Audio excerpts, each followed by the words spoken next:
আসসালামু আলাইকুম। আজকের বাংলা নিউজে সবাইকে জানাচ্ছি স্বাগতম। শুরুতে জানাচ্ছি বিশ্বের আলোচিত খবরের শিরোনাম। ইরানের সরকার উৎখাতের জন্য হামলা চালিয়েছিল ইসরায়েল। ইরানের সর্বোচ্চ নেতা আয়াতুল্লাহ আলী খামেনি। গাজা উপত্যকায় ইসরায়েলের লাগাতার হামলায় একদিনে প্রাণ গেল আরও 94 ফিলিস্তিনির। তেহরান যদি পারমাণবিক চুক্তিতে না পৌঁছায় তবে তারা পুনরায় জাতিসংঘে নিষেধাজ্ঞা জারি হবে, জানিয়েছেন ফ্রান্সের পররাষ্ট্র মন্ত্রণালয়। কিয়েভে রাশিয়ার সামরিক অভিযানে 3 বছর পর ইউক্রেন সরকারের বড় পরিবর্তন, নতুন প্রধানমন্ত্রী নিয়োগ দিলেন জেলেনস্কি। মার্কিন প্রেসিডেন্ট ডোনাল্ড ট্রাম্পের 50% শুল্ক আরোপের হুমকি অগ্রহণযোগ্য, ব্ল্যাকমেল, জানিয়েছেন ব্রাজিলের president Luiz Inacio Lula da Silva. আঞ্চলিক স্বার্থে পুনরুজ্জীবনের পথে ভারত, চীন, রাশিয়ার RIC জোট। এতক্ষণ শুনছিলেন বিশ্ব আলোচিত খবরের সংবাদ শিরোনাম। এবার বিস্তারিত। আমাদের খবরটি যদি ভালো লেগে থাকে অবশ্যই লাইক, কমেন্ট, শেয়ার করতে ভুলবেন না। ইরানের সরকার উৎখাতের জন্য হামলা চালিয়েছিল ইসরায়েল, জানিয়েছেন আয়াতুল্লাহ খামেনি।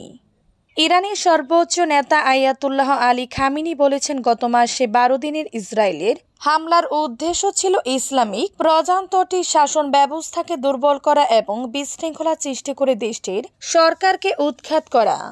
গত বুধবার বিচার বিভাগের কর্মকর্তাদের সঙ্গে বৈঠকে আয়াতুল্লাহ আলী খামেনি এ বিষয়ে বলেন, ইরানের গুরুত্বপূর্ণ ব্যক্তি ও সংবেদনশীল স্থাপনায় আঘাত এনে শাসন ব্যবস্থাকে দুর্বল করাই ছিল আগ্রাসনকারীদের পরিকল্পনা।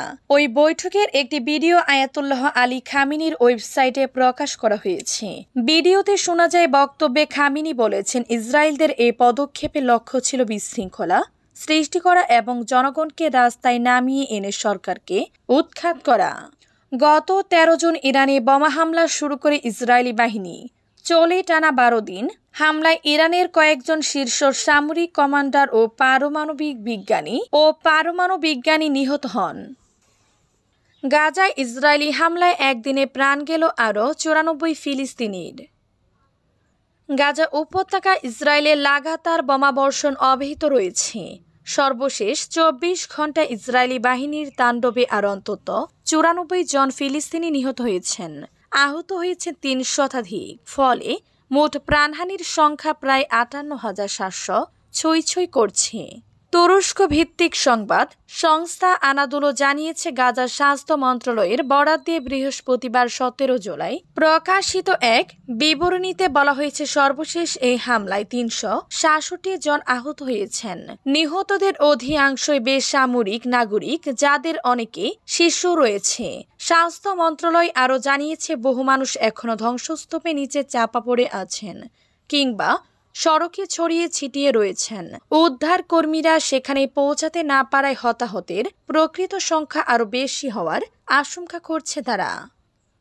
ইরান পরমাণু চুক্তিতে না এগোলে ফের নিষেধাজ্ঞা জারি হবে, জানিয়েছেন ফ্রান্সের পররাষ্ট্র মন্ত্রণালয় জানিয়েছে, শীর্ষ ইউরোপীয় কূটনীতিকরা বৃহস্পতিবার ইরানকে জানিয়েছেন, তেহরান যদি পারমাণবিক চুক্তিতে না পৌঁছায় তবে তারা পুনরায় জাতিসংঘের নিষেধাজ্ঞা জারি করবে।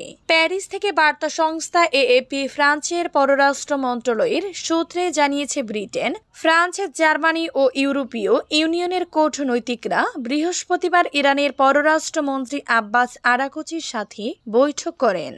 সেখানে তারা জানিয়েছেন, আগস্টের শেষ নাগাদ যদি তেহরান কোনো দৃশ্যমান অগ্রগতি না দেখায় তবে স্ন্যাকব্যাক প্রক্রিয়া চালু করা হবে। এর আওতায় ইরানের বিরুদ্ধে সব আন্তর্জাতিক নিষেধাজ্ঞা ফের কার্যকর হবে। তারা তেহরানকে বোঝাতে চাপ দিচ্ছেন, দেরি না করে দ্রুত কূটনৈতিক পথে ফিরতে হবে, যাতে ইরানের পারমাণবিক কর্মসূচি নিয়ে একটি শক্তিশালী, যাচাইযোগ্য ও দীর্ঘস্থায়ী চুক্তিতে পৌঁছানো যায়। গত জুনে ইসরায়েল ও যুক্তরাষ্ট্র ইরানের সামরিক ও পরমাণু স্থাপনায় হামলা চালানোর পর দেশটির পারমাণবিক কর্মসূচি নিয়ে নানা জল্পনা চলছে। ইউক্রেন সরকারে বড় পরিবর্তন, নতুন প্রধানমন্ত্রী নিয়োগ দিলেন জেলেনস্কি। কিয়েভে রাশিয়ার সামরিক অভিযানে ৩ বছর পর ইউক্রেন সরকারের সবচেয়ে বড় পরিবর্তন এলো। দেশটিতে নতুন প্রধানমন্ত্রী ও গুরুত্বপূর্ণ কয়েকজন নেতাকে নিয়োগ দিয়েছেন প্রেসিডেন্ট ভলোদিমির জেলেনস্কি। ৩৯ বছর বয়সী ইউলিয়া সিভিরিদেমকো ইউক্রেনের নতুন প্রধানমন্ত্রী হিসেবে দায়িত্ব নিয়েছিলেন। তিনি ডেনিস শেমিহালের স্থলাভিষিক্ত হলেন। শেমিহাল ২০২০ সাল থেকে প্রধানমন্ত্রী ছিলেন। গতকাল বৃহস্পতিবার পার্লামেন্টের অনুমোদনের পর সিভিরিদেমস্কো এ পদে আসীন হলেন।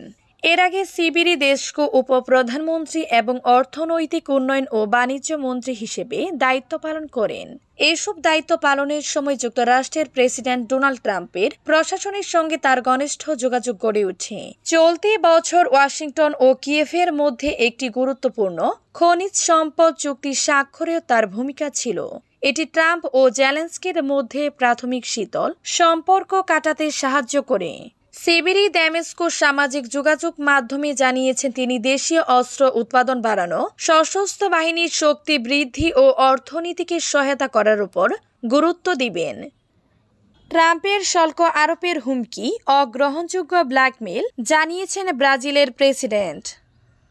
ব্রাজিলের president Luiz Inacio Lula da Silva দেশটির উপর মার্কিন প্রেসিডেন্ট ডোনাল্ড ট্রাম্পের ৫০% শুল্ক আরোপের হুমকির কড়া সমালোচনা করেছেন। ৫০% শুল্ক আরোপের হুমকির কড়া সমালোচনা করেছেন।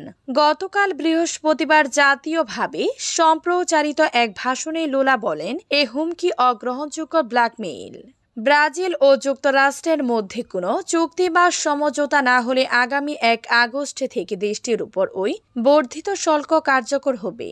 এর আগে গত ৯ জুলাই ডোনাল্ড ট্রাম্প ঘোষণা দিয়েছিলেন তিনি ব্রাজিলের উপর কড়া শুল্ক আরোপ করতে চান। কারণ হিসেবে বলেন, ব্রাজিলে তার কঠোর ডানপন্থী মিত্র ও সাবেক প্রেসিডেন্ট জোইর বলসোনারোকে রাজনৈতিক প্রতিহিংসার কারণে হয়রানি করা হচ্ছে। ব্রাজিলের বামপন্থী নেতা লুলা দা সিলভা তার ভাষণে ট্রাম্পের নীতিকে সমর্থনকারী ব্রাজিলের রাজনীতিবিদদেরও সমালোচনা করেন। তাদের মাতৃভূমির বিশ্বাসঘাতক বলে আখ্যা দিয়েছেন। তিনি বাণিজ্যিক ও কূটনৈতিক সুসম্পর্কের উপর ভিত্তি করে এগিয়ে যাবেন। তবে তিনি সতর্ক করেন যে ব্রাজিলের একমাত্র মালিক দেশটির জনগণ। আঞ্চলিক স্বার্থে পুনরুজ্জীবনের পথে ভারত, চীন, রাশিয়ার জানিয়েছেন RIC জোট। ভারত, চীন ও রাশিয়ার ত্রিপক্ষীয় জোট RIC আরও সক্রিয় করার উদ্যোগকে স্বাগত জানিয়েছে চীন। বৃহস্পতিবার ১৭ জুলাই বেইজিংয়ের পক্ষ থেকে জানানো হয়, এই ত্রিপক্ষীয় সহযোগিতা শুধু দেশগুলোর পারস্পরিক স্বার্থেই নয়, বরং আঞ্চলিক ও বৈশ্বিক নিরাপত্তা এবং স্থিতিশীলতার দিক থেকে তা অত্যন্ত গুরুত্বপূর্ণ। রুশ বার্তা সংস্থা ইসভেস্তিয়া এক প্রতিবেদনে জানিয়েছেন, রাশিয়ার উপপ্রধানমন্ত্রী আন্দ্রি রুদেনকো আশা প্রকাশ করেছেন RIC জোট পুনরায় চালু হবে। তিনি